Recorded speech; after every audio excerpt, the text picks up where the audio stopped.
Welcome to Escaping Purgatory, a podcast where we rewatch Supernatural, then talk it through in the hopes that we can finally escape the show.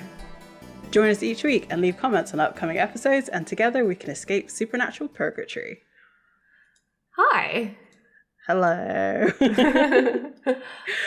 We did not address this in the last episode because we recorded it before our break. So, hello. Hi. Yeah, it's been ages. We took a hiatus, a hiatus, old school Supernatural fandom reference. Because, life and stuff got in the way of the podcast, but hopefully now we're back on track and ready to go. Yes, I think so. It was actually so good to watch this episode because I haven't watched Supernatural in maybe about 3 or 4 months. And I just sat, watched it and I was like, oh yeah, it's really good. I was right there with you. It was just, so it felt like the time before, before we took our break. It was so good just to be back in that headspace again, watching down, writing notes, all that kind of stuff. It was fun. Yeah, it was great. Because it felt wrong to watch Supernatural without having to come here and then talk about it. I couldn't do it. Yeah, it's too weird. Now I have to discuss it. If I watch an episode, I have to go talk about it straight away. Exactly. It can't.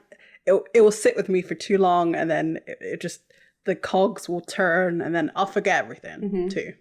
There's that. And there's a couple moments in this episode where I was like, no. I'll bring it up. It's annoying. You'll see. I can see Annabelle through the webcam. She's like, I don't know what you're talking about. Don't worry, you'll know. Okay. That's good because I don't know. I like this episode actually quite a lot. Mm-hmm. I thought it was fun. I liked everybody who was in it. Literally everybody was in it. Yeah, everybody was in it. It was great. It was great. It was really great. So this episode is season 5, episode 2. Mm-hmm. Good God, y'all.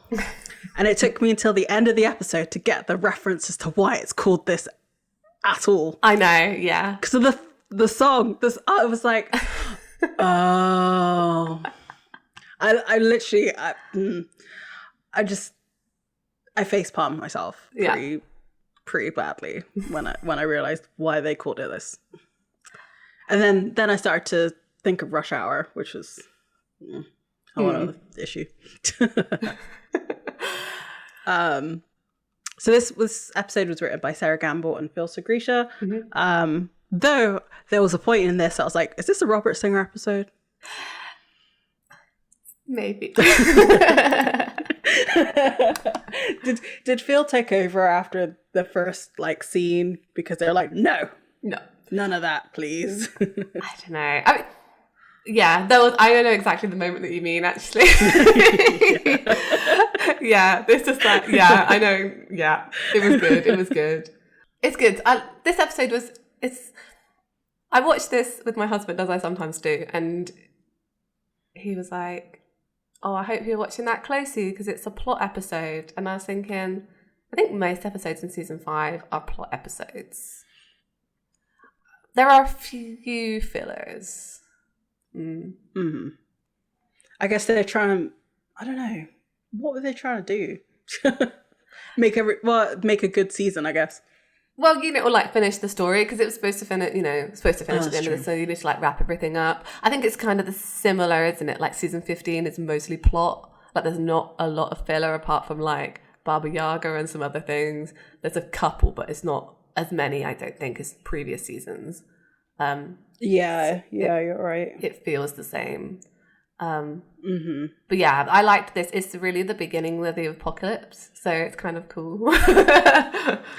quite literally. Yeah. So I guess we can get into it. Mm-hmm. And start this all over again. Amp up our rage. Yep, definitely. So we start with another road so far, which I thought was kind of interesting that they decided to do like a longer recap for the second episode. I don't feel like they do that very often. No. But it was heavily focused on Sam and him facing Lilith at the end of season 4. Mm-hmm. And then we got the introduction to Rufus. We got a little bit of Joe and Ellen. It's sort of introducing who's going to be in this episode, basically. And then it ends out with the reveal that Dean is the Michael Sword, and that Dean doesn't trust Sam anymore. Like the last sort of part of the conversation of the last episode, which, my heart. I know. I didn't like that. They kind of like... Yeah. The emotion. Again, I had forgotten that they introduced the term Michael Sword so early on. And I feel like it isn't really referred to that much. Like, I feel like they say it a couple of times and then they just refer to Dean as being like Michael's vessel. But I do like the term Michael Sword for him. I think that's kind of cool. This episode for Sam was really interesting, actually. Like, I know they did this whole recap about what's going on with him, you know, the whole demon blood thing, blah, old news.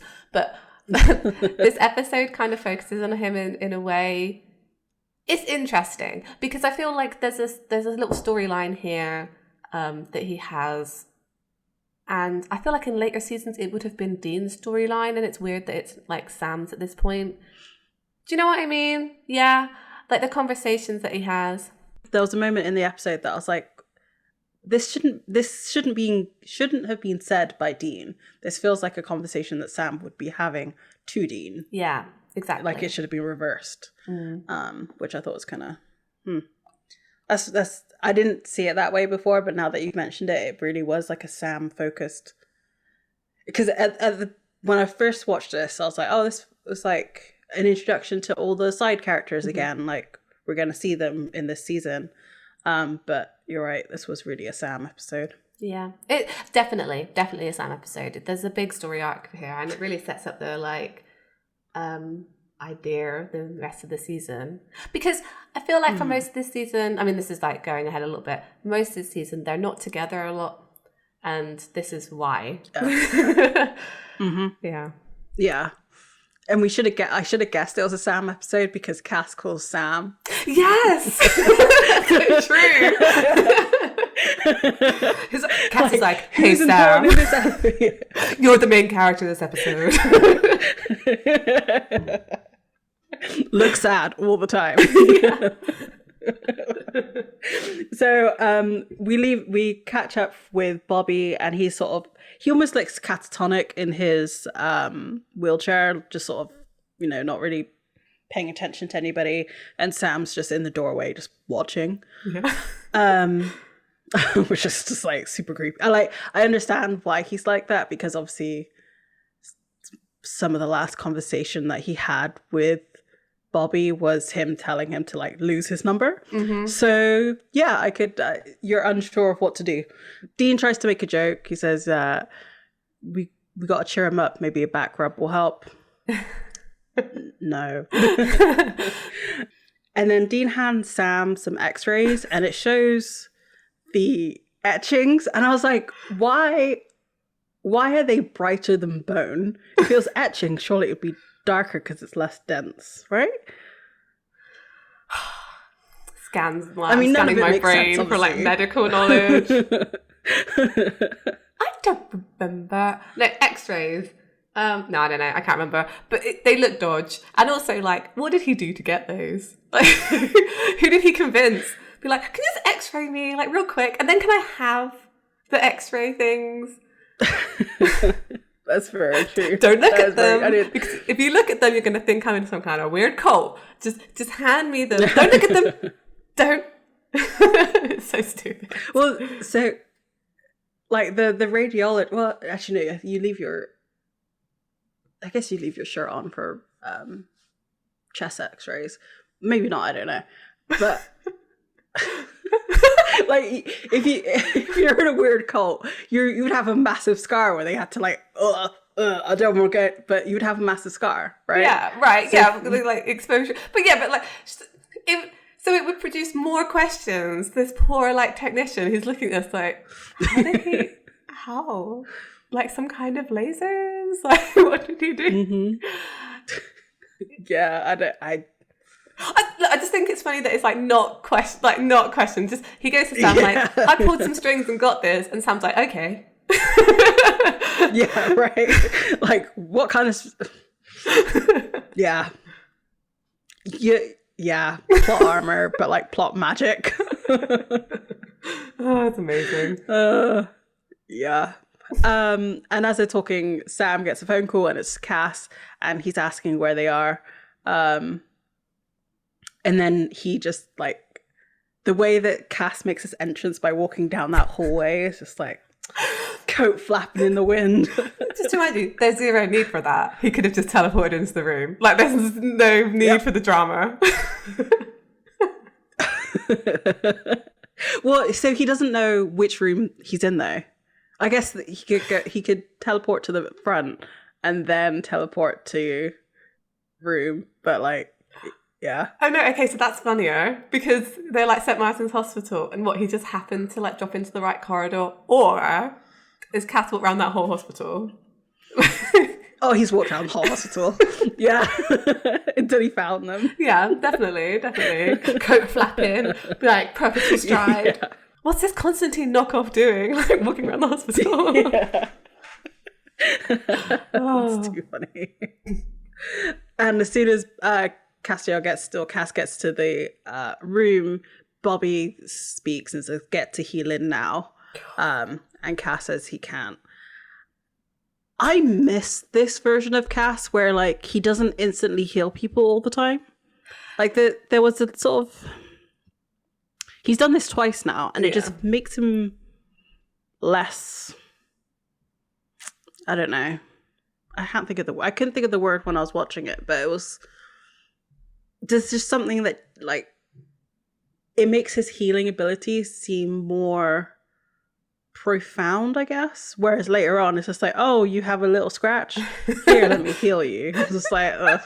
Yeah, he's like there. I know. Yeah. Walking plaster. Basically. It's been incredibly convenient. I mean, they have to do power casts throughout the seasons, and this is one like example of that where he's like, I'm cut off from heaven because I rebelled, Dean. Like, I just can't heal Bobby right now.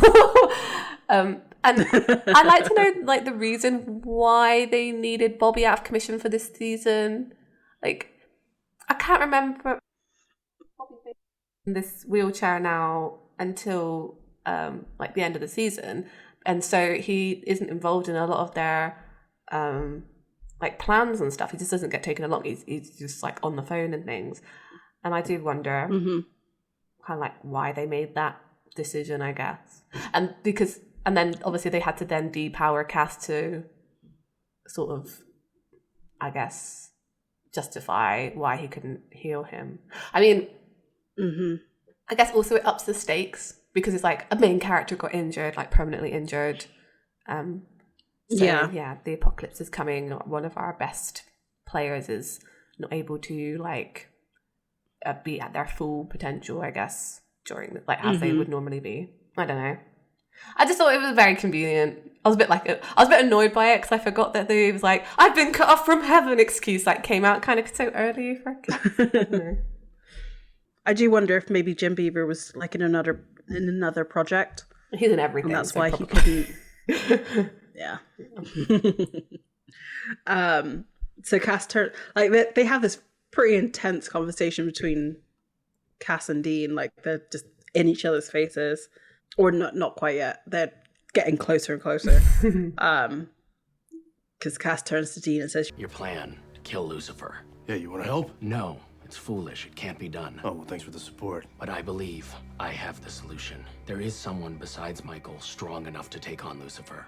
Strong enough to stop the apocalypse. Who's that? The one who resurrected me and put you on that airplane. The one who began everything. God.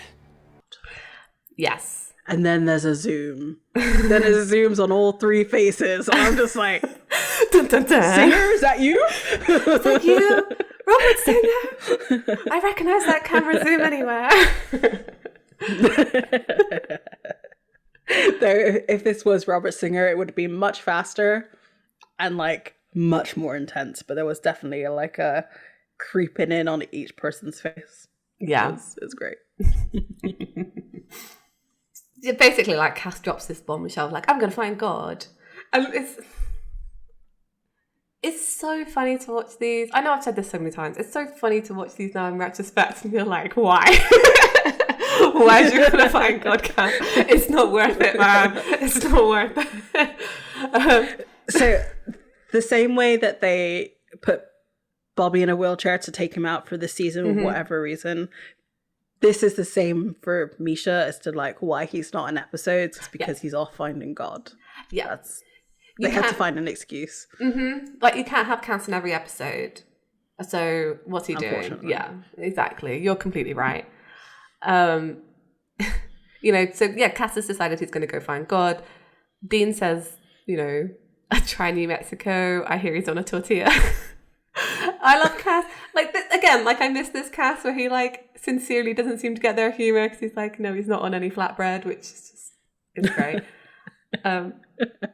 And Dean, he says it with such sincerity. Yeah, it's like, no, he's not flatbread. I mean, to be fair, if he's God, he is on flatbread, right? Because God's everywhere, so... Yeah, I guess so. Just saying, that's what Jack said when he became God, that he was now everywhere. Do you think they ever got weird when they, like, you know... Do you think... I really hope that Jack kind of did that, you know, when after he became God and everything, just randomly, just to in the time before, you know, Sam and Dean died, that he would just appear to them on like toast. Yes. Just pop up. Hi guys. It reminds me of that. There's a comedy sketch that like parodies that, and some people like cut into a watermelon. And inside the seeds read, God doesn't exist. And then like all the media come around because they're like, how do we explain this? Like, because it's kind of given as the equivalent of like people finding the existence of God by like seeing him in toast or whatever. But like, what if the watermelon seeds spelled out God doesn't exist? Anyway, like, how do you explain that? It must be true. Yeah, that's anyway. Right. That's great. So Dean says, listen, Chuckles. Love it.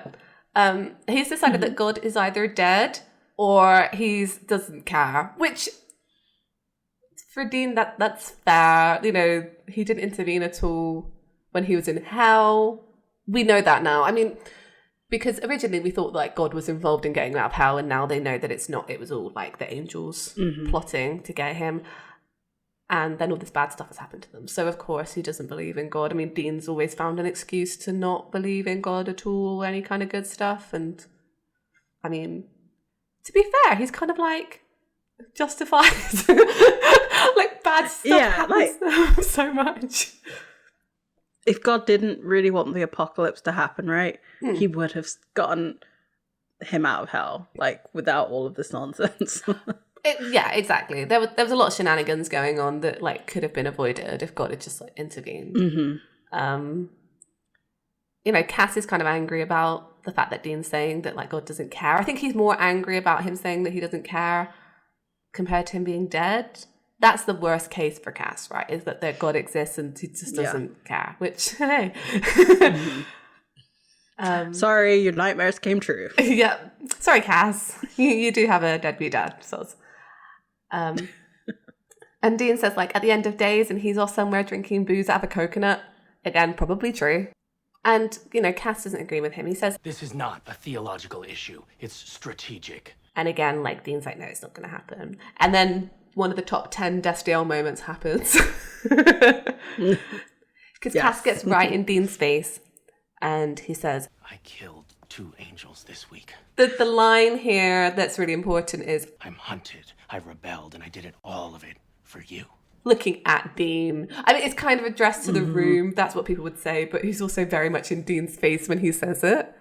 It was for Dean. It was for Dean. Who else was in the green room? Right. It was just Dean. It was just Dean. And that is the moment that Cass, like, finally switched and rebelled. You know, when he sent him away from the green room. That was it. And so, yeah, he did it for Dean. Yeah. He didn't do it for Sam. Because he even, like, basically confirms that he's just talking to Dean here, because his next sentence is, you and your brother destroyed the world. So he's directly addressing him. I mean, Sam looks guilty at that point. He's like, yeah, I did, man. You and your brother destroyed the world. Actually, it was your brothers and sisters, Cass. They're the ones who actually set this in motion. So, yeah. can't go blaming them. What's it? The Can't go blaming them. those without sin, something about stones, you know, that saying. Yeah. Glass houses, stones, whatever. Yeah, That all one. of that. I mean, Cass is angry because I feel like the thing is, he sent Dean away to stop Sam, right? And then Dean failed in stopping Sam from starting the apocalypse. And then Cass lost everything because he helped Dean and it didn't actually pan out in the way that he wanted. It makes you wonder, like, what would have happened to Cass if Dean had stopped Sam? I do wonder that. Would he still have been cut off from heaven, or would he have been, like, lauded as a hero? Like, what would have happened, do you think? So I'm sure, because, you know, Zachariah's the kind of slime ball that he's manipulated heaven, right, at this point, to make it seem that Cass is completely the bad guy. Yeah. Because he didn't do anything.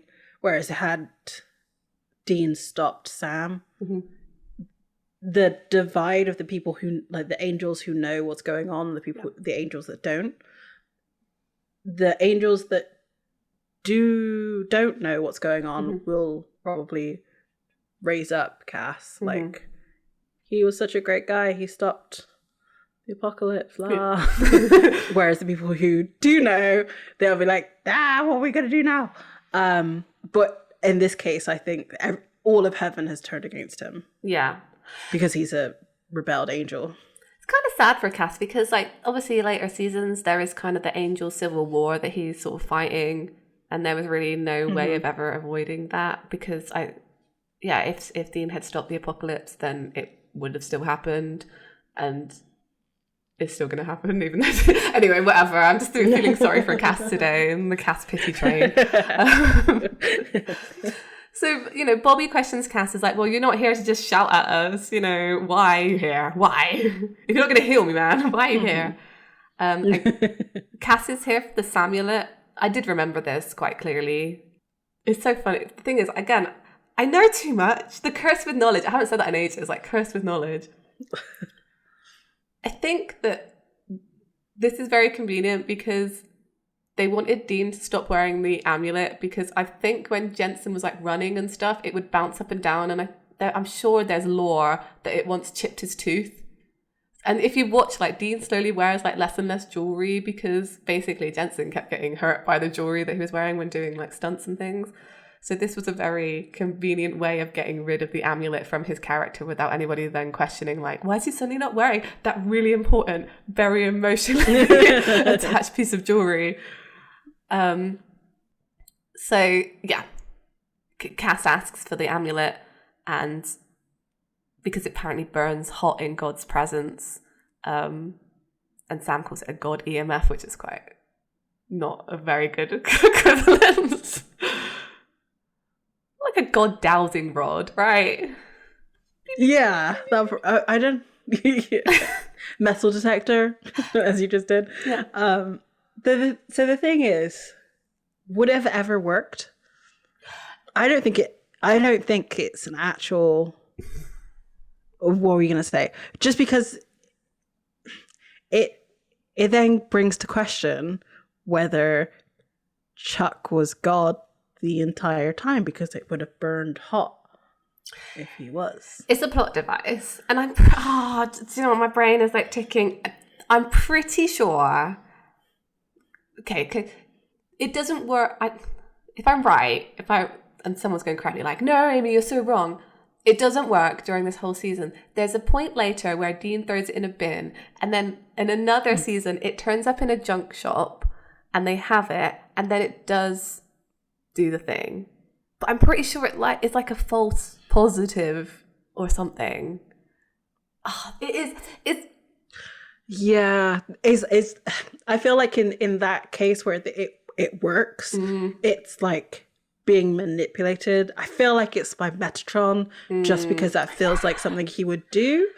But I'm probably completely off base on that. I can't remember. I can actually see the scene in my head. Like I can see like the person holding it and it glowing. And I'm like, but what was the context? We'll get to it. Yeah. But I do think that it always comes around that it was a plot device. Like I'm sure that does come true, that it is a manipulation by Chuck. I mean, everything is, right? So why not this? And it's also another way that we're separating Sam from Dean. Right. You know, the Samulet is like a physical embodiment of his connection to his brother that's now being removed for this whole season, which plays out in this episode too. So, yeah. It's kind of cool. It is. I mean, Dean doesn't want to give it to Cass to start with. And because he says, may I borrow? And he's like, no. Just flat out like, no, you can't have it. This is mine. This is my only possession that I actually like. And my gun. My one gun. Aww, his one gun. Eventually Dean hands it over. Like, who?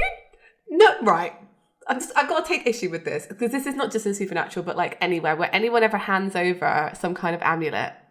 Who, in the existence of the universe, has ever taken off a necklace and then held the cord in their like fist to hand it to someone? Nobody does that. You don't do that. You don't take something off and then hold it in your fist like, oh, here, have it, and drop it into their hand. You just take it off and hold it and give it to like a normal person. But in the history of television and cinema and the silver screen and the small box and whatever words you want to use, everybody does it this way. I blame the Titanic film. Yeah. I'm with Balthazar on this one.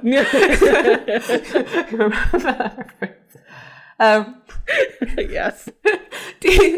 Dean obviously hands it over and then says, great, now I feel naked. Which, okay, taking off. Nope. And as Cass leaves, Bobby shouts to him, when you find God, tell him to send legs. Which, that's a great line. I love that. I love Bobby in this. This season, he's pretty great. So then we cut to like a gas station, and we see Rufus. We haven't seen Rufus in a while. And he's in some kind of like... Not since the Bella episode. Oh yeah, that's so true. Anyway, yes. The ears. The ears are gonna bug me as much as these ribs. The ear prints. I might do my own ear prints just to... Anyway. We should do our ear prints and post them on social media. But then it might be too identifiable. Yeah. Might be traced back. Yes. Rufus is in a situation. He's like firing his like shotgun thing. There's like a man that he's protecting who's got injured, that he's doing the typical like putting a tourniquet around someone's thigh. It's all very intense. And he rings Bobby, who he's got on speed dial, which is hilarious because they're besties. Yes. Besties. Yeah. Bobby does a dramatic flip phone in his hostel room. He's like, hello. No one saw that action that I did, but it was really good. It was really good. And Bobby gets a play-by-play of what's going on. You know, Rufus is asking for his help. He's in River Pass, Colorado, but he's kind of breaking up eventually. Like, it's so funny. They kind of have like an old man conversation about where he is. He's like, River Pass, Colorado. And Bobby's like, Colorado? And Rufus is like, Colorado. It's just, I don't know. It's that married couple thing where you can't quite hear each other anymore because you're old. Yeah. Mm-hmm. Yeah. And we see Rufus look up eventually, and there are two demons coming round, and as they hear gunshots, the phone cuts out. To which my husband said, "Why did the phone cut out? Like, what happened to Rufus?" This is a really good point. I know I'm rambling a lot today, but if they're in a situation, because this happens again in TV, if you're in a situation where there's a shootout, why does the phone cut out? Why does it always cut out? It should just stay on, right? I have no idea. It's the drama. The drama. Yeah. That is the drama. Yeah. You think like, oh, it's because the person on the other line is dead. But if they die, they won't have time to hang up their phone. It's like, I'm dying. Press end call. Yeah. Just so they know. So I guess the implication is that the phone drops and it shatters, and then that way, or breaks, and that way the call hangs up that way. I mean, yeah. But I mean, anyone who haven't had a Motorola flip phone knows they're like invincible, so he has a satellite phone. Oh. You think they would be more robust because they're for the army and stuff? Yeah, that's true. I mean, it doesn't matter. It just annoys me because it's not really supernatural. Anyway, yeah, I'll stop TV moaning. trope. Yeah. So, Annabelle. Yes. They get to Colorado. They do. And they get to this bridge that's like cut off. Yes. You know what goddamn bridge this is? It's not the bridge. Yeah, it's the bridge. It is. It's the bridge. It's the same bridge. Oh goddamn! See, I thought it looked familiar, and I was just like, you know what? I'm gonna gloss past it because the CGI in it was so distracting that I was just like, whatever. Oh no! You know you've got brain rot when you shout at the television about a bridge, because I was like, that's that goddamn bridge. That's that bridge. They do use it in another episode as well, so we can have another fun time of shouting about the bridge. Yeah, it's that one. It is really bad CGI where it's cut off. It's really bad. Yeah, it is really. And then, so I'm gonna skip ahead a little bit because I might forget, but they use their entire like effort of visual effects budget on this bridge because when. Never mind. I was gonna say it was a clue. It was a fucking clue. So when Sam stabs the kid, there's no animation. Yeah. There's a body clue. doesn't light up. It was a clue. Well done. It was a clue. It was a clue. Ugh. Yeah. I need to get my little notebook. Basically, the bridges. I thought the same thing. To be fair, I thought the same thing, and until you said it now, it didn't click. So I'm right there with you. It's fine. I don't feel like a comedian. No, you're not. I completely get it. So basically, the bridge is out, so they can't take the car across. The Impala's sitting this one out. They presumably probably a good thing. Oh, yeah, true. It might have got totaled. Maybe. Maybe the car went to heaven because it really wanted to drive across that bridge and never got the chance. It was the car's final wish. That one bridge that I couldn't cross, even though there's probably plenty of bridges that I could. It really wants to go across that. Oh god, this is dumb. So, presumably they like clamber down and go across the water, even though when they get to the town, their jeans are dry. Fine.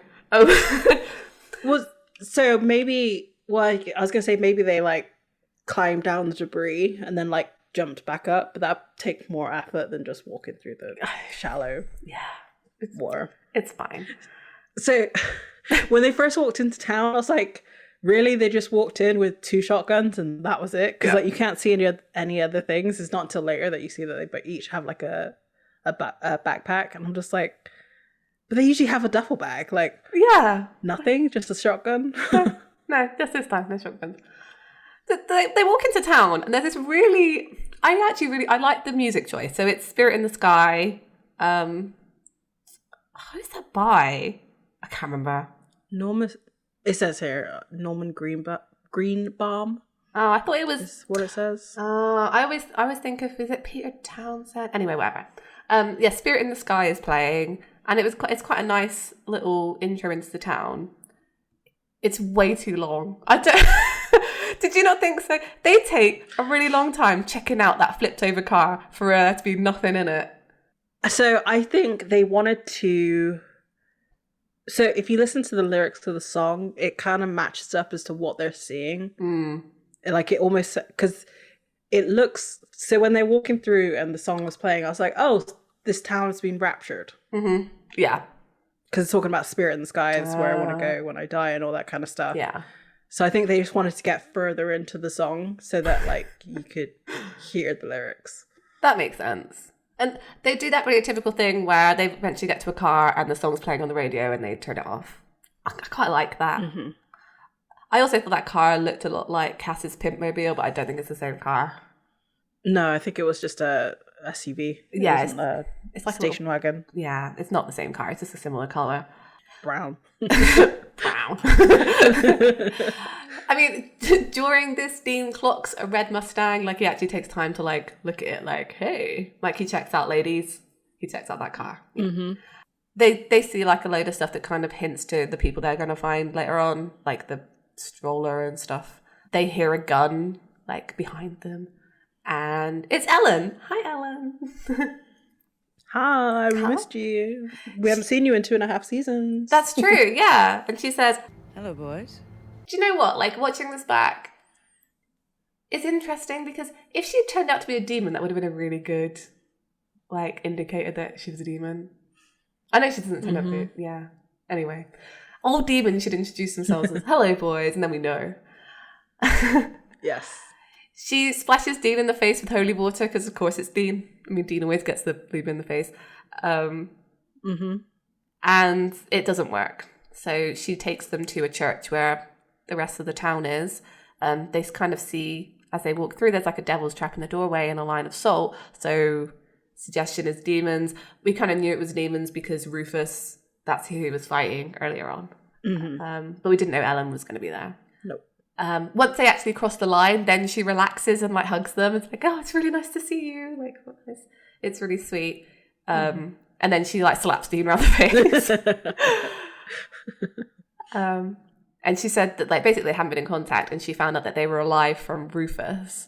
I wonder how much she knows. Like how much has been, like how much Rufus knows from Bobby, because you know they gossip. Right. Oh yeah, absolutely. And then how much Rufus has told Ellen. At this point, probably not too much, because it was probably the exact same phone call that he had with Rufus of like, I'm in River Pass, Colorado. Exactly the same. Yeah, so I don't think she knows much. Does she know that Dean went to hell? Like, does she know that? I can't remember. No, because the last that she would have seen of them was the gates of hell opening. Yeah. So that was the last thing that she saw. They've got a lot to fill her in on. I think maybe this does happen later on in this season, where they kind of fill them in a bit about what's happened, or it's like assumed that they have. So yeah. I mean, yeah, it's been like two odd years, I guess, since you last saw them. So yeah, they're real crappy friends. They just are. Yeah. I think they would at least check in. Because it was literally an apocalypse situation again. Yeah. The first one. Yeah. But what's really bad is that Bobby didn't even tell Ellen that they talking about forgetting about Adam. They forgot about Ellen. What about Ellen? Yeah. Maybe not as long. And they fully went through some stuff together, like the gates of hell. That was a whole situation. And then what? They just cut her off. Like, oh yeah, fine, we close the gates of hell. Like, bye. And then you're never going to hear from us again. I know. Fine. Yeah, exactly. Yeah. So yeah, Dean apologizes for the no contact, and she says, "Yeah, you better put me on speed dial, kid." And he says, "Yes, ma'am." So we can presume that they're going to be in contact more from now on. They go down, and Dean's asking what's going on, and Sam asks how many demons are here, and Ellen says it's pretty much the whole town minus the dead people and these guys. And before they go through the door to see all the people left from the town, Ellen asks, So, this is it, right? End times? It's gotta be. Seems like it. So she must know that the apocalypse has started from Rufus. Which is confirming that Bobby and Rufus gossip. Yeah, exactly. He's like, girl, you wouldn't believe what's happening. Those boys have gone and started the apocalypse.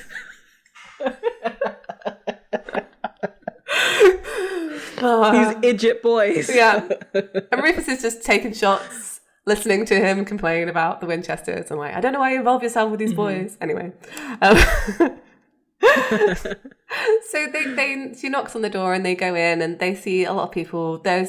I didn't clock everybody. There's a lot of people in this and I don't care about them. They're side characters. You only really need to know about like 3, maybe 4, because they're the ones who talk. Yeah, there's a vicar or a pastor if you're American. Like, there's a pregnant lady. There's always a pregnant woman in an apocalypse situation. Like, come on, timing. I always think of like zombie movies. There's always one pregnant lady. Who else do they see? They see a man called Roger. He's got glasses. So Ellen introduces Sam and Dean to everybody and says they're hunters. They're here to help. And they're all in on this whole demon thing because they've seen demons now. Roger says, my wife's eyes turned black and she hit me with a brick. So he believes in demons. There's a point when he's talking, I mean, I'm so giving this away, but like everybody knows, where he like touches his face with his hand. He's like, I'm like ladies do when they've got engaged. It's like, notice my ring. Notice it. Notice it. Yeah. He does that. He has a ring. Did I show you my ring? Exactly that. So, yeah. He's a bad dude. And, they're asking what's going on. Ellen says that Rufus is about... He called because there were omens in the town, and then suddenly everyone was possessed. Joe and Ellen were nearby. Like, Dean butts in and says, like, Joe? And it turns out that they're hunting together now. But they're separated. So Dean's like, we'll go find her, don't worry. They've tried, like, making a run for it, but obviously they can't get their cars across because there's no bridge. And when Sam asks what happened, she says, well, there used to be 20 of us, and now there's only 10 of them. So, yeah, it was bad. Sam suggests that they get everyone guns, which I later on blamed Dean for this when I was watching the episode. I was like, well, it's his fault for giving everyone guns. But it was Sam. I feel bad now. Sorry, Dean. It feels like a very weird plan. Like, I don't know why the idea of like, this is such an American concept, right? Like, we're in trouble, let's give everybody guns to get out of that trouble. But it's so true. Like, they could have, for example, blessed... They have a priest there. They could have blessed a whole container of holy water and given everyone, like, a sippy cup. Like, go splash some demons. See, this is very... Again, this is confusing because Ellen must know at this point that holy water doesn't seem to be working on people because she sprayed them with it. So she has some. But then their plan is to go get salt and holy water, and they kind of know that's not working. I'm very confused. They don't suggest holy water, they only suggest salt. You're right. I know you're preempting you. Well, no, I was going to say that I guess that's the whole point of this episode, right? People are not thinking clearly because they're frightened. That's true. Because they shouldn't be able to kill any of these demons yet. There's a lot of dead bodies around. Yeah, that's so true. That's very true. I mean, Sam does say that they're going to try and fire salt from these guns that are getting. So he was kind of suggesting that. And, Dean says that there was a sporting goods place. So I bet they got guns, which again, like, America, what's wrong with you? All right. You stay. We'll go. What about... Joe and Rufus are out there. We'll bring them back. As they're about to leave, like, Dean does a little, like, brother aside and takes Sam and is like, whoa, hold on. Like, I'm going. Dean's like, you've got to stay here and teach them how to use the guns that I'm going to go get. And Sam's like, yeah, Ellen can do that.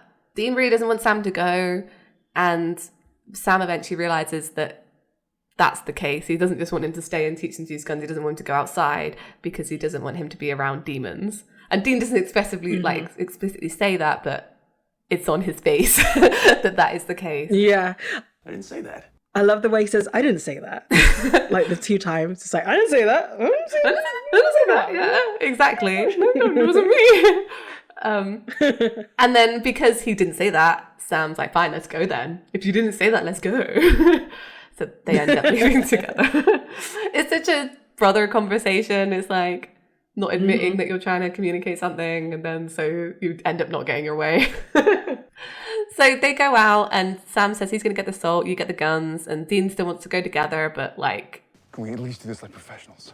So they do split up. When he said that, I was like, you taking a page out of those Spacers book? Because they've never called themselves professionals. I know, right? Oh my God. So stupid. So we've cut to Sam. He's getting the salt, which you'd think this place would have been cleared out already by Ellen, but okay, because there's loads of rock salt left there. And then 2 demons come in, and we know they're demons because they have black eyes. And they are armed. One's got a baseball bat, the other one's got backpacks. They were also getting supplies of what it looks like, which makes sense. Sam kind of watches them for a bit, and then they have a big old fight. One of the demons manages to grab Sam by the neck, and he kind of tries to splutter out the incantation. Again, clue, because normally that has like an immediate kind of effect, even when he starts saying the like... And there's no effect. Then he manages to hit the demon with the rock salt in the can, which I think was really funny. And then eventually he manages to get Ruby's knife out and stabs the demon. And you're right, we don't see it go... There's no exactly. Yeah. Oh my God, this is true as well. Okay, no. So because Sam like looks at all the blood around once he's killed these demons, and he looks at the blade and like touches it, and he seems to like feel nothing because it's not demon blood. Oh. So when he was looking at the blood, like again in my brain thinking they were actually demons, and he's got it on his thumb, and I thought he was gonna like lick it. Gross. I'm so glad that he didn't, because that realization might have actually destroyed Sam, that he just licked the blood of it. I mean, because apparently drinking demon blood from a human is not the same as just drinking human blood. He would have gone full cannibal. Because, like, yeah. Yeah. Yeah, I'm glad Sam didn't lick it. Don't lick it, Sam. Stop licking blood. Yeah, that's really, It's gross. I mean, at the same time, if he had licked it and not got like the same hit he gets from the demon blood, like maybe he would have been like, I'm cured. Opening the gates of hell cured me. Huh. Anyway, Dean interrupts him anyway. It's like, Sammy! So he never gets to lick it. There's a lot of Sammy in this episode. So much Sammy. And Sam like is pleased to be interrupted, and but Dean comes in and sees all the blood, and you can see on his face that he thinks Sam licked it. Yeah. No. He's like, I knew I shouldn't have left you alone. You go around licking things. I'm the one who touches things, Sam. You are the researcher. You know what would solve this issue with like demon possession and stuff? It's like, show the tattoo, right? Like, it's actually impossible for me to be possessed because I have the tattoo here. So we go back to the church, and everybody's sort of doing their part, making shotgun shells, looking at how to use a gun, all this, that, and the other. And Dean approaches one person in particular and asks if he knows his way around a gun, and the guy impressively, quotation marks, or expertly, is probably a better word, disassembles the gun, and is just like, oh, yes, I served in the army or what have you. The guy's name's Austin. He says, where'd you serve? And Dean's like, hell. And he's like, no, seriously. He's like, yeah, hell. He's like, how does hell make you good at assembling and disassembling a gun? He didn't use guns while torturing. Like, Dean, why is this a flex? Like, what is this? What? Okay, no. The poor guy has found out today that demons exist. And now you're telling him there's an afterlife and like hell is also real. Like, come on. Can you imagine though? Oh, so again, I'm skipping ahead, but the fight that he has at the end with the character, Yeah. had he succeeded, this knowledge probably would have destroyed this guy. Yeah. Knowing that there's a hell and he's about to kill an innocent person. Oh, man. Dean, why are you messing with people? Yeah, like how many people in this town are like, oh, crap. Yeah. I'm probably gonna go to hell now. Yep. Because I killed some people. Yeah, like, at least let them live the rest of their lives safe in the knowledge there is maybe no hell. You know, don't confirm it. Like, if anybody you should be flexing to, it's the priest. Yeah, like, oh yeah, dude. Yeah, you totally got it right. It's all real. It's all real, man. Oh my god. If I was Dean Winchester, I would totally go and just mess with priests. I'm sorry, but like it would be. Have you met my friend Castiel? I'm at this church. Cass. Angel just appeared. He's Angel. Oh, great. And you know God. Yeah, God. He writes fan fiction. Yeah, he's Tel douche. Yeah.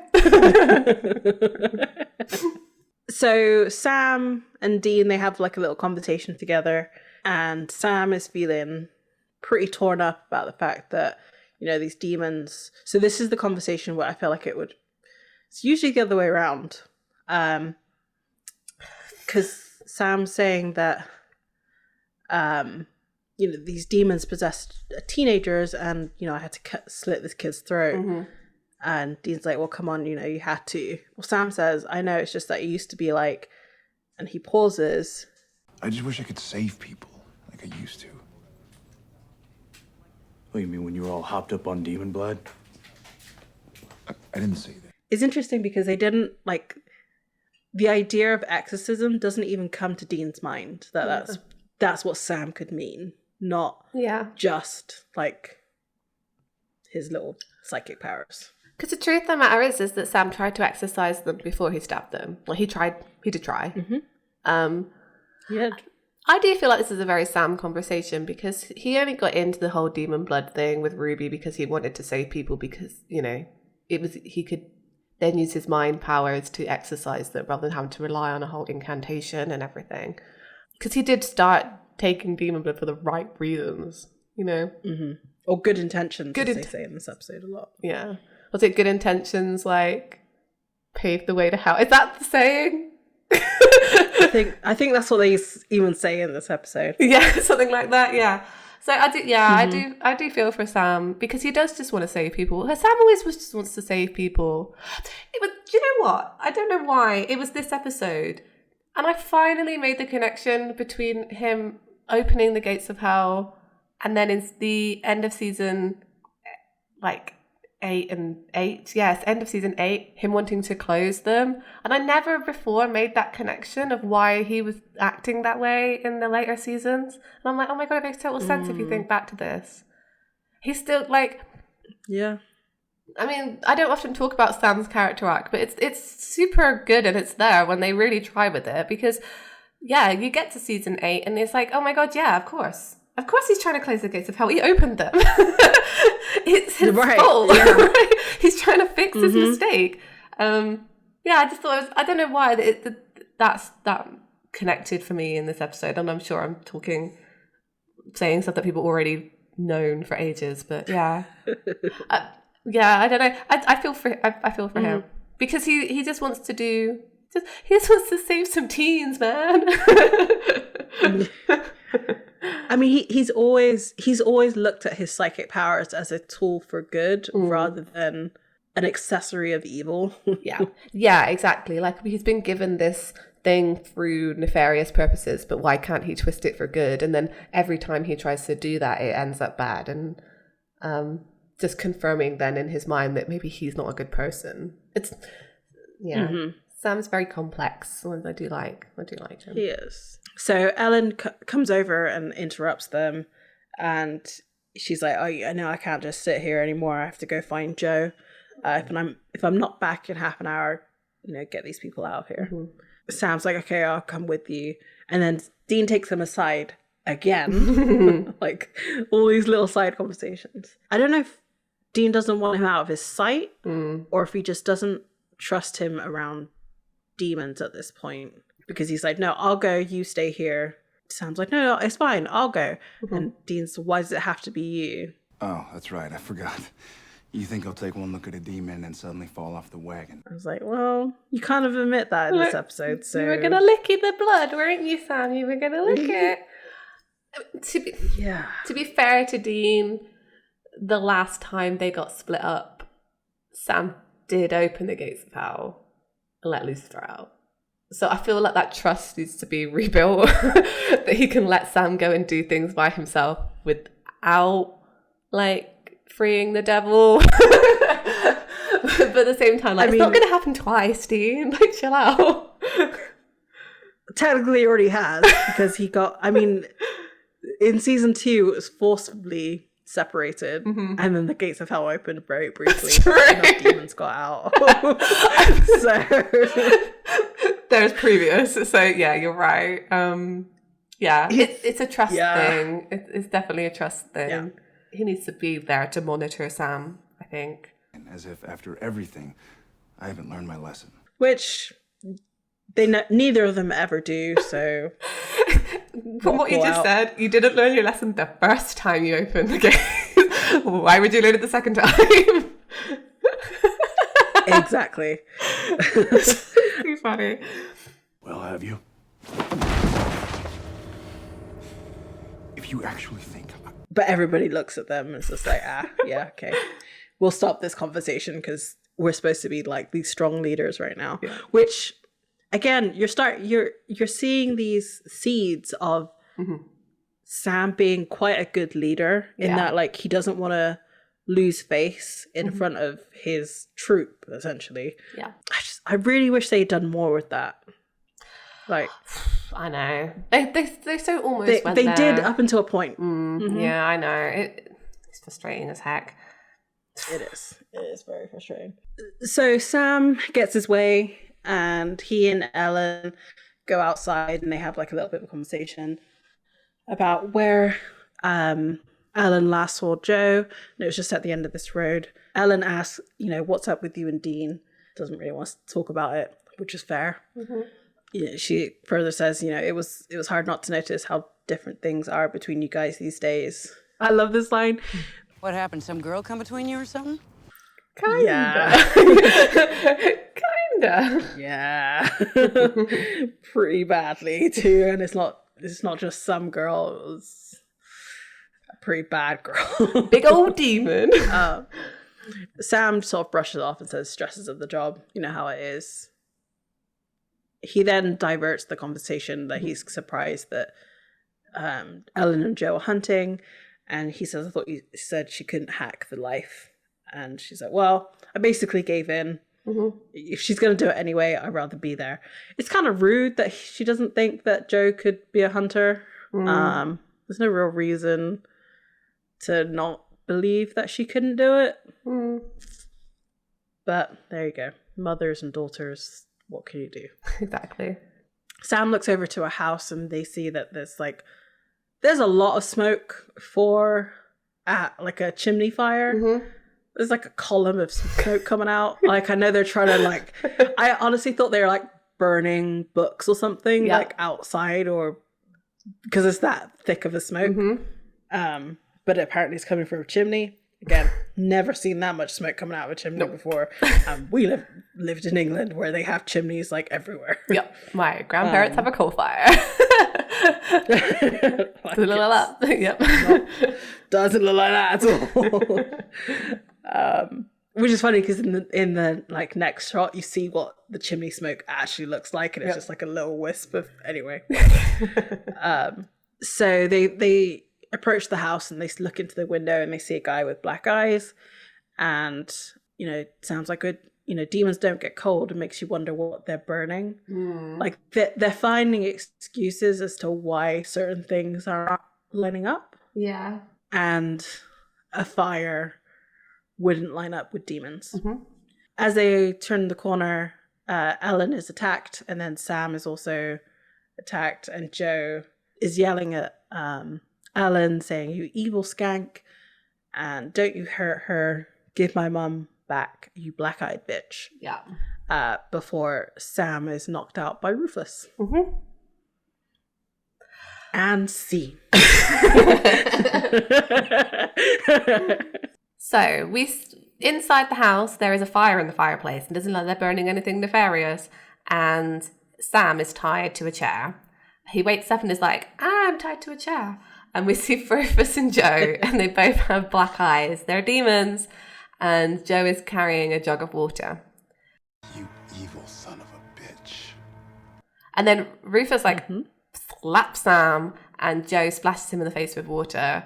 Then it doesn't do anything because Sam's not a demon, and they look at him like, "Why isn't it doing anything?" Again, just say you have an anti-possession tattoo, Right? Yeah. Look at my chest, guys. Just look at it. Look at it. Look at it. While I was watching this, I was like, "What's the version of waterboarding if you do it with salt? Like, what do you call that?" Because that's what they do to Sam. They tip his head back and chug a load of salt down him, and try to exercise him. And Sam's just shouting "Stop, please! I'm not a demon, dude." He should have just wiggled his chair to the edge of the demon trap that he's under, and then just tipped it over and "Hey, not a demon." That's true. So many ways he could have proven that he's not a demon. We then cut back to the church, and the pastor is leading a prayer, and then there's a knock on the door, and Dean goes to look, and it's Ellen. Sam's not with her, and says when she sort of shakes her head and looks at Dean. This was really interesting because she shakes her head like Sam's dead, right? Because he comes in and he's he questions, looks at her like, "Sam?" And then she's like, "No."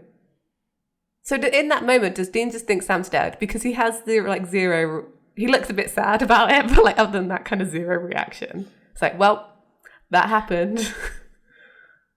So I feel like it's very much like the Winchester way of accepting that this bad situation's happened. So now let me move on with what I need to do for now. I'll deal with the emotions in a little bit, but right now I need to get all these people out. There's nothing I can do.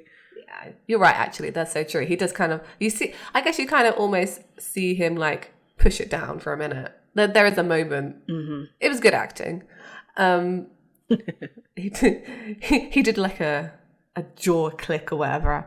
So Dean says, "Tell me everything. We need to get a plan." We cut back to Joe, Rufus and Sam, and they're still, I guess, torturing him. Let's be real with what's happening here. And Joe and Rufus are still trying to get rid of this demon that they think's inside Sam, and Sam kind of looks past them and he sees Roger. That's his name, right? Roger, with his ring, like Victorian villain in the corner, look at my ring. The only thing that would have made it better is if it was on his pinky finger rather than his his wedding finger, because that would have been what? A little pinky. We see it from Rufus and Joe's point of view, because when Sam looks back at them after seeing Roger, he's got black eyes. So it's kind of shocking to see Sam as a demon for a brief moment, but not really. It was okay. I mean, we have seen him actually turn into a demon, so this sort of fake demon stuff is just he's actually been a demon for half a second when he took down Lilith, so... I would say, couldn't he just tell them something that only he would know? But that's not true, because demons kind of mind read you. He should have shown that. Yeah, you're right. The tattoo would have solved everything. So back at the church again, Dean's sat at a table with Ellen, and they're going through what they're going to do. And Ellen's kind of thinking about something, and she's like, "Well, Joe called me a bitch," and Dean's like, "Well, so." And she's like, "No, but she called me a black-eyed bitch." Ellen's kind of putting it all together, holy water and salt aren't working. My daughter's an idiot, but she's not stupid. She wears an anti-possession charm. Hey. It's all kind of weird. And she asks what Dean thinks, and he says, "Well, I think we should call Bobby or Sam." but they can't get anything out, I guess, of the town. So that's it. They can't. They got each other, and that's it. Dean asked why Rufus was there originally, and Ellen said, well, it was a specific omen or something about the water. And then the pastor explains that the river was suddenly polluted. And then the demons thing started up. And again, like, it's all kind of not quite getting there, but Austin, the army guy, mentions that there was also a shooting star. The same night, the river was polluted, and then the demon thing started. Dean's like, haha, goes gets a Bible. Dean must know the Bible pretty well, because he literally just like almost just like turns to it. I do love this line because Austin's like, do you think this came from outer space? And Dean's like, this ain't X-Files, pal. It's like, but it is though. It is. It is. So Dean finds the bit that he wants to read, and it says, and there fell a great star from heaven, burning like a torch, and it fell upon the river, and the name of the star was Wormwood, and many men died. And pastor says, that's Revelations 8:10. Like, this is the apocalypse. So it's all coming together. This is all the stuff, they started the apocalypse, so I don't know why they're surprised that the apocalypse is happening, but there you go. Like, you'd think that'd be the first thing they think of, like, oh, we started the apocalypse, maybe this is related. I don't know. So, they're saying that this is a prelude to the Four Horsemen, and then Dean says, well, there's a red Mustang out, which one rides the red horse? And they all point towards war. And they say, well, if War's a dude and he's here, maybe he's messing with our heads and turning us on each other. That, and they eventually basically say, there's no demons. We're fighting each other, and we just think there's demons. To which the poor pastor, and again, messing with him is funny. He says, wait. Yes. It's the apocalypse? He's just like, sorry, Padre.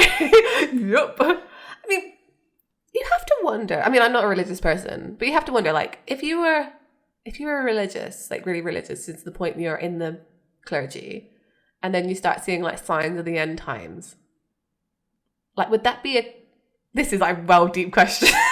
Would that be like a confirmation of your faith, or would you be like, oh crap, like, I don't know. Anyway, surely you would be oh crap, because I'm pretty sure I know very little of the Revelations, but I'm pretty sure the rapture happens before the signs of the apocalypse. I think you're right as well. If the pastor is, or if the vicar of whatever, the pastor is there, he wasn't raptured. Yeah. Therefore, he was not worthy. So you would be like, surely your whole faith would be completely shaken. I mean, yeah, we'd be like, oh yeah, everything I believed is true, and oh damn, I wasn't good enough to get raptured. That's true. That's wild. I mean, there was no rapture in this apocalypse, which is interesting. Maybe it's because I don't know. For God, that's funnier. In this universe, for God, it's funnier, right? For that not to happen, and then people to be like, oh no, yeah, I wasn't good enough or whatever. Like Chuck would think that was funnier because he's a dick.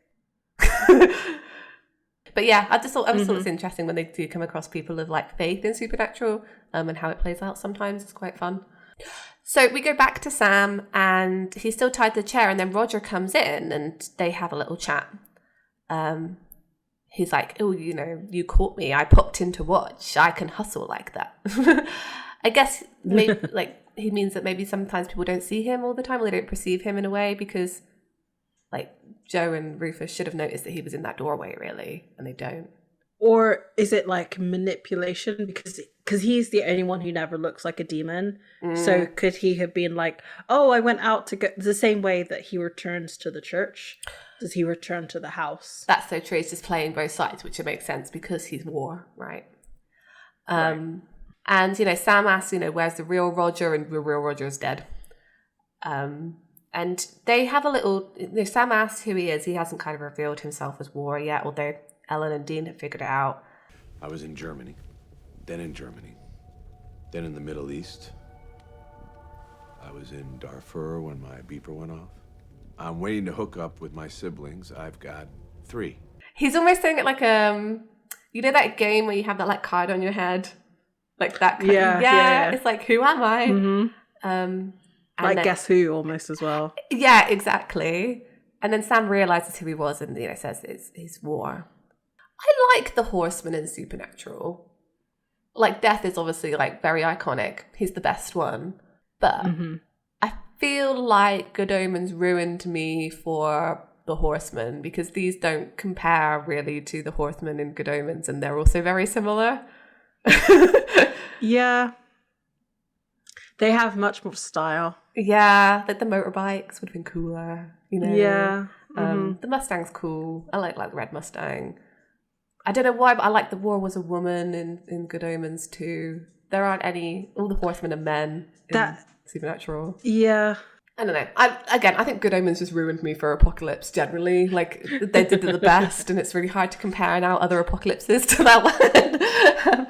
It is really funny because I didn't think exactly the same thing, but like Good Omens Horseman did come to my mind when I was seeing this. I was like, I guess I know Supernatural a bit more than I know Good Omens. Yeah. The other problem I have though is I can never remember all 4 of them. I can only remember 3. The 4th one always eludes me. Like, it's Pestilence, and then I have no idea. Famine. There's Pestilence, Famine, War, and Death. Right. And then in Good Omens, Pestilence is replaced by pollution, because basically humans had such a good control over a disease that he quit. I think the line is he quit mumbling something about penicillin. Like, I think that's quite good, that one. Like, and then pollution takes over, which is obviously a bigger modern issue. I don't know, I just love Good Omens. It almost like could have fit into this as well, because the river got polluted here, and I did think of that. I was like, oh yeah, but then I remembered it wasn't Good Omens. So Sam's realised that this guy is War, and Sam says, you know, there aren't any demons in town, are there? And War says, no, just frightened people ripping each other's throats out. I really haven't had to do much. Take a bridge out here, lay a little hallucination there, sit back, pop some corn, watch the show. Frankly, you're really vicious little animals, Sam. Quite like that. And Sam's like, well, no, we're not. You're doing this. Last week, this was Mayberry. Now these people are stabbing each other's children. There's a line here and I don't really like it. I don't know if it's because I'm like British and it's too close to me, but he says, like, honestly, people don't need a reason to kill each other. I mean, you've seen the Irish, they're all Irish. I understand the point he's trying to make. Yeah, it's poor example. Also, like, that could go for like any war, you know what I mean? Like, it's still just people, so just it gave me the wrong ick. way. Yeah, the ick. It gave me the ick. That's a good way of saying it. You know, War says, you think I'm a monster, I'm jello shots at a party. I just remove inhibitions. I love that line. That was a great line. I want that on a t-shirt. I'm jello shots at parties. Just no other context. Sam says, I'm going to kill you myself.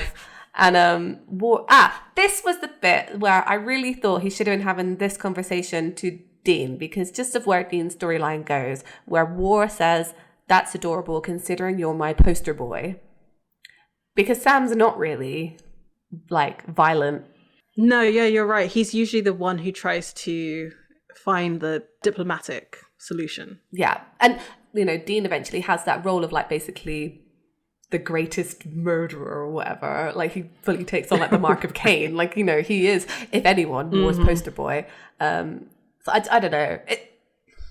I'm not mad at it because it's so early on still, but I did think, like, it does feel like a very Dean line, and it would, like, mess with him more if War said that to him than it would with Sam, I think. Yeah. You know, War says about, you can't stop thinking about it ever since you saw it dripping off the blade of that knife. And Sam's like, you're wrong, but he's getting a bit stressed about it. And War, like, confirms that he can see inside his brain and he's thinking about blood all the time. He has a lust for power and he wants to be stronger than everybody. Like, he has good intentions. Oh, he says, good intentions, quick slide to hell. You know, wait till you're thigh deep in warm corpses because, my friend, I'm just getting started. So I get, I do get where War is coming from. That I guess maybe, like, a lot of these stuff maybe starts with, like, good intent. I don't know where I'm clutching at straws here.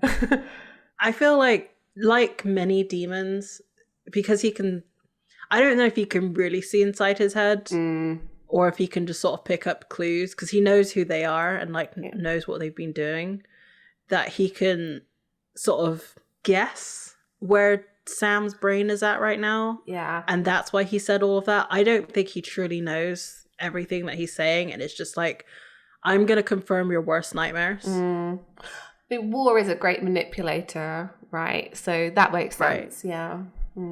You know, once he's had this whole speech to Sam about, you know, him wanting power, etc., he says, "Showtime for the meat suits," and he twists his ring and like blood appears on his forehead, and he kind of like, he's like, "Help," you know. He did it even though Sam's still tied up, so it kind of confirms to them that he was a demon, that he's managed to hurt him. And yeah, Rufus slaps Sam again, thinking he's still a demon because War has helped confirm it. But I know. Here's the thing. The only way that he could have got that injury, let's say, is if this Roger character got too close and Sam could like headbutt him, right? And even there, that's a weird, like, what kind of injury is he supposed to have inflicted on this person? And if you think there's a demon in the room, why have you left this person in there alone? I know, right? I mean, this is all War's manipulation for sure. Yeah. Because they don't question why he's in that room with them. Like when he returned to the church, they don't question why he was out in the first place. Yeah. I mean, not really. This is where, again, like, I'm going to bring Good Omens back into it because they kind of explain how War works. Like, just her presence, like, basically just gets people more antsy with each other to the point that it escalates and escalates and escalates until they're, like, killing each other. And it starts over, like, something small. But she's still manipulating their mind in some way for that to happen just by her presence. And I feel like this is the same. They don't question things because it's like they're upping the ante each time and they're in a warlike situation. So it's all very like on edge, all of like, there's that sort of adrenaline that they're all having. So I don't think it's true that he's saying that he only did this and he only did that. I think his presence by itself also ups the ante in these situations. Yeah. Yeah, it makes sense. And it would make sense that it's probably linked to it'd be cool if it was linked to the ring. Oh, yeah. So we go back to the church. They're still talking about War, basically. You know, Austin is saying, like, there's no demons. And Dean's like, yeah, that's true. And then, you know, War turns up. And he comes in and he's like, there's demons. He's trying to start a situation. You know, then they know we're trying to leave. They're going to pick us off one by one. And Dean's like, what? Because Austin's like, well, there were no demons. And they're kind of arguing amongst themselves. And eventually, you know, Dean's trying to stop them. But War, followed by Austin, are taking people out to go hunt these demons because that's the situation they've been in. And I think you're right here that they're finding it hard to accept that maybe they were killing innocent people. So it's easier to believe they were demons. They've seen they were demons, so why aren't they demons? You know? Exactly. And also, it's interesting that Roger goes to the Austin, who we now know has served in War. So if anything, Roger's probably like attuned to that and can play into that side of him of being a soldier and like taking orders, basically. And he's already been touched by War. You know, War would have been in that situation. Yeah, it's interesting. I like that idea. You know, Dean is trying to stop them. We see War hold up his hand, he twists his ring and then points to Dean and Ellen, and they are suddenly demons. So they go to shoot them and Dean and Ellen run. It's so good. I like it. I do like it. Yeah, I wish they'd made War a bit more flashy, but then he had to fit in with like the rest of the people there, so fine. Yeah, exactly. So War is watching over Austin and he says, those are real, referring to the bullets. And Austin's like, well, those two could have been demons the entire time. All this salt and holy water talk, you know, as far as I'm concerned, it's all crap. Which, yeah, that makes total sense. Like, these random strangers have come to your town. This is obviously a close-knit town. They know each other, like, probably grown up all together. And then these two people turn up and be like, hey, you need to use all of these methods to stop these demons, which you didn't know about until, like, last Wednesday. Yeah, so which true. I'm guessing, like, a few days, like, maybe, like, 3 or 4 days. Of course, everything that you've been told, you're going to disregard, like, instantly. I did like that. Austin says, I saw them, and War says, I think I saw some knives in the kitchen. He's like, great, go get them. And, like, War looks so pleased with himself. Like, I'm going to cause more damage. I'm going to have a gunfight and a knife fight. Oh, I get both worlds. Yeah, exactly. We're back into the house or base camp, and Rufus is rigging some windows with pipe bombs, and Joe is concerned. Like, she's saying, one of them is my mother. He's like, we're going to do everything we can. Your mum's going to be okay. Joe's like, unless she comes through that window. He's like, c'est la vie. Yep. That's what it is. Rufus and Joe are loading up shotguns, and the window explodes. And as they go to investigate, Rufus gets pulled out of the window by Dean, and Ellen shows up behind Joe, and they each have their separate fights. Some of the lines that come out in the fight between Rufus and Dean is great. Like, Dean says, "This is war," and he's like, "Yeah, damn right, this is war." And he's like, I feel like every conversation with Rufus is old man conversation, because he just repeats back what he's hearing. The horsemen! Horsemen? Yes! Oh, so good. I will forever love Rufus. Yeah. Rufus will have a special place in my heart forever. As the fight sort of ends, because we're looking at it from Rufus' point of view basically in this. So there's only Dean with the black eyes, and as Rufus is pinned down by Dean, his eyes fade so the hallucination is broken. So the church people have come out and start shooting at the house. Dean and Rufus come inside, and Joe and Ellen have guns that pointed at them, and like, oh, we're all on the same page, perfect, right? Dean's like, "Hi, Joe." He's like, "Hey." Yeah. It's like cute little interaction. How conflicted would you be if you were Joe? Because I feel like the last time that she saw Sam, there was some weird rapey vibes going on. Oh, yeah. Is that the last time? Yeah, maybe. Was it the last time that Joe saw Sam, he was also possessed? He must think he has like a real problem with like demons. Yeah, I guess so. That's so weird. Yeah, I can't honestly remember. So they're like, "Oh, we need to go get Sam."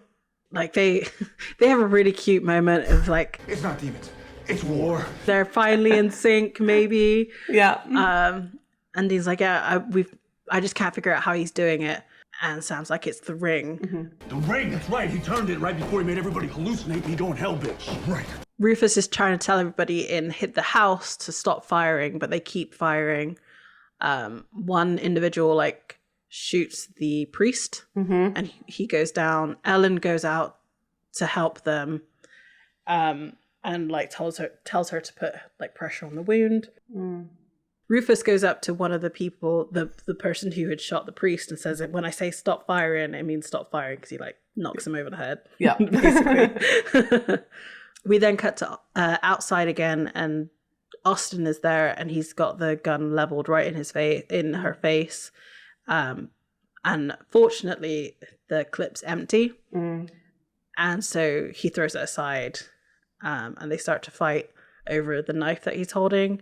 We see Roger walk away towards the red Mustang, and as he goes to open the door, he gets attacked by Sam and Dean, and he starts laughing.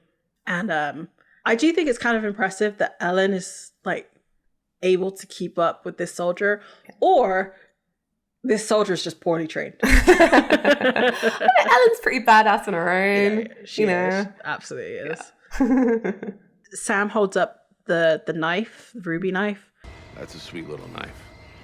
But come on. You can't kill war, kiddos. And Dean's like, "Oh yeah, we know." And then they just chop off his fingers, and like blood splats up onto Sam's face. It's kind of gross. Yeah. And we see the ring it feels very Gollum biting off Frodo's finger. I mean, there is a reference. There is a reference. After we see the ring fall, we cut back to Austin, and he's stunned at what he Wood is about to do with stabbing Ellen in like the neck, and everything is calm. Ooh, calm down.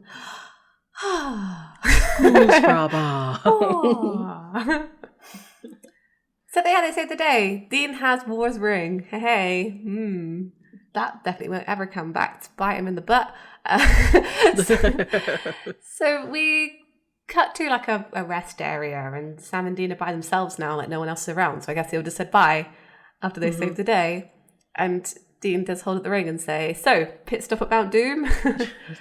But Sam doesn't think that's very funny, and tries to start a serious conversation, but Dean's like, "Let's just not." And Sam points out here, like, I know you don't trust me, which is what we were saying earlier. The trust isn't there. And then Sam says, Now I realize something. I don't trust me either. which is a big step to make. We've often equated to Sam having a problem with like the blood, just to being an addiction. And I think him recognizing there's a problem he'd never really had that before. Like he never really actually recognized that it was an issue for him. He was like, yeah, sure, I'll stop. But like, if it's convenient, I'll just do it, do it again. Yeah. But he's kind of realized now. All it took was freeing Lucifer. That was Sam's like rock bottom, I guess. And, he says like, from the minute I saw that blood, the only thought in my head was that although my intentions are good and it feels true, I think underneath I'm missing the feeling. He said, I know how messed up that sounds. I know how messed up I am. Thing is, the problem's not the demon blood. What I did, I can't blame the blood or Ruby or anything. And like, Sam's like, the problem's me, like how far I'll go. Mm-hmm. And he said, like, it scares the hell out of me, Dean. The last couple of days, I caught another glimpse. And it's kind of what War was saying. Like, Sam does kind of crave power. He wants the power to save people. Like, that's Sam's flaw, really. He wants ultimate power to save everybody, Right.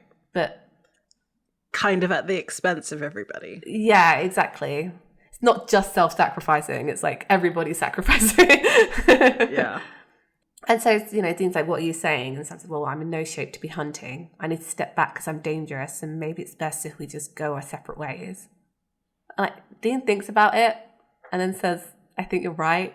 And it's really shocking still to watch it, to see him agree.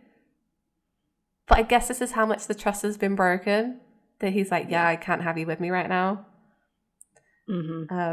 Because, even Sam's like, well, that was easy. And Dean's like, well, the truth is I spend more time worrying about you than doing the job right. And I just can't afford that, not now.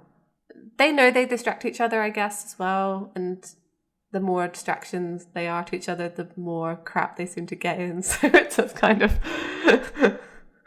Yeah, but at the same time, I don't feel like separating really helps with that distraction, because Dean is still going to worry about Sam and he doesn't have his eye on him anymore. So what is he going to get up to?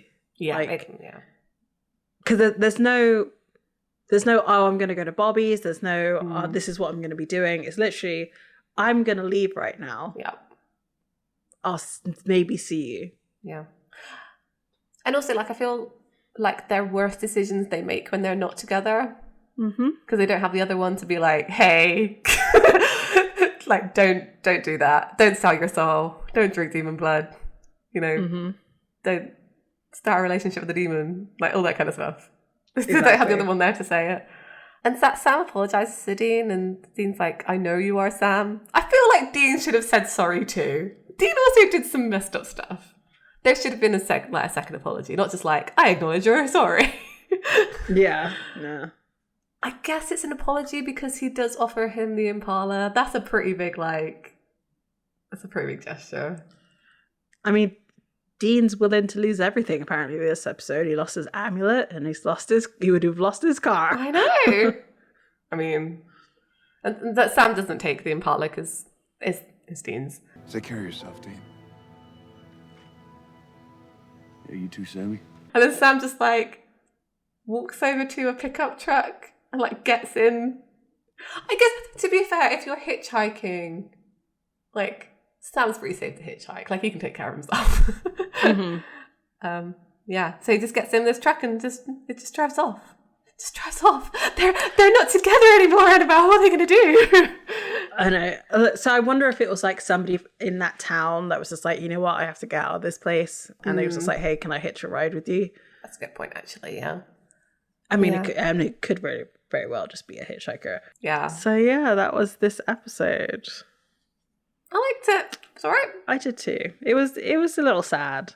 Like, I liked the last scene quite a lot because it was quite pretty. Yeah, like, it was. The atmosphere was really nice, but it's just like a really heart-wrenching scene of them like leaving each other. I couldn't help thinking as well that backdrop was also used in like 1519. There's a lot. I feel like they use this place a lot. Like where they filmed this episode, I just feel like it's used a lot in other episodes of Supernatural. Like all felt really familiar. Like the truck stop or the stop with the picnic bench, the bridge, obviously, and even the town. The town felt very, very familiar when they were walking through it. You know what? I felt like that the Wishing Well episode. Yeah, you're right. I mean, obviously they reuse places and just like redress it. This episode felt very like Supernatural. The backdrop is also a small town in the middle of nowhere. True. That could just describe every single episode of Supernatural. Yeah, that's totally true. Yeah, I really enjoyed this one. I like war. Like I said, can't really compare Apocalypse-wise to Good Omens. I don't know why I'm comparing it, but I also blame Kripke for that because he said that, you know, Neil Gaiman's an inspiration, so therefore I have to compare them. That's how that works. So yeah, it's good. And they collected a ring. Woo! Yeah, we don't know the significance of that just yet. Just yet. But so it'd be well good if like Dean had war powers. If he could just like put it on his fingers, like, oh, I'm war now. That would have been cool. That would have been really cool. Like, I feel like there was a lot they could have done with the rings, like more than they end up doing. Yeah, I think so too. They are a bit like I do remember actually watching this for the first time and being a bit disappointed about the rings. It didn't really like go anywhere. It does, but it doesn't. You know what I mean? Yeah, I also kind of wish that, again, they used all their visual effects budget on that bridge, but like, so I have the death ring from a convention that I went to. Yeah.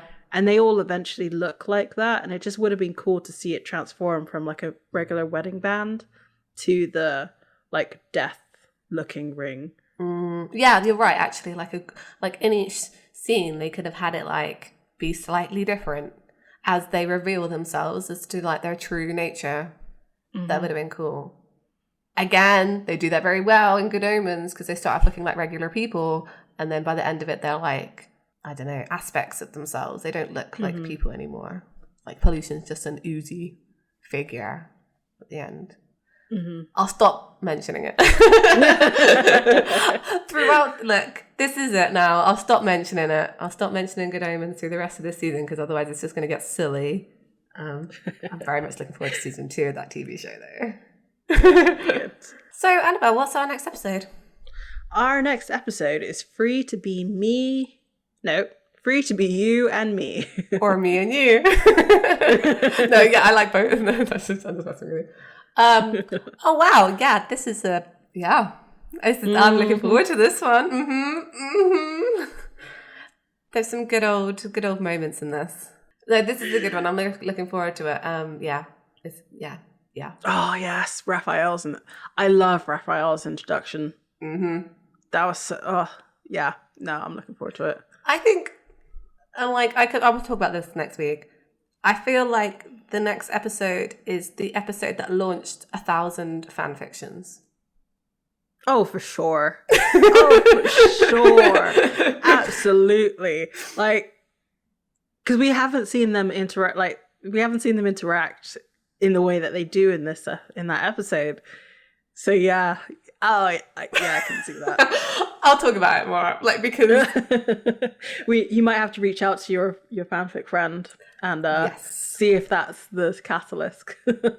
Definitely. I mean, maybe I will do an AO3 search and actually find out how many there are. Like, I'll find out for you next week. See if they started before September 24th, 2009. Yeah, that's true. We could try it. Yeah. So at the end of the episode, we'd like to thank the Pixel Agora for his amazing logo art. And if you would like to purchase that or any other little designs that we've done, you can go to our Redbubble store and get it on a sticker, coaster, a bag, all of the things. You can also find us all over social media as the Escaping Purgatory podcast or Escaping Podcast on Twitter. And come say hi, come welcome us back. We've missed you, and I hope you guys have missed us. Yeah, I'm so excited to start this again. So this week we asked, what is it good for? And we found out it was a ring and a red Mustang. So next week, hopefully we can find our way out. Bye. Bye. That was a really good one.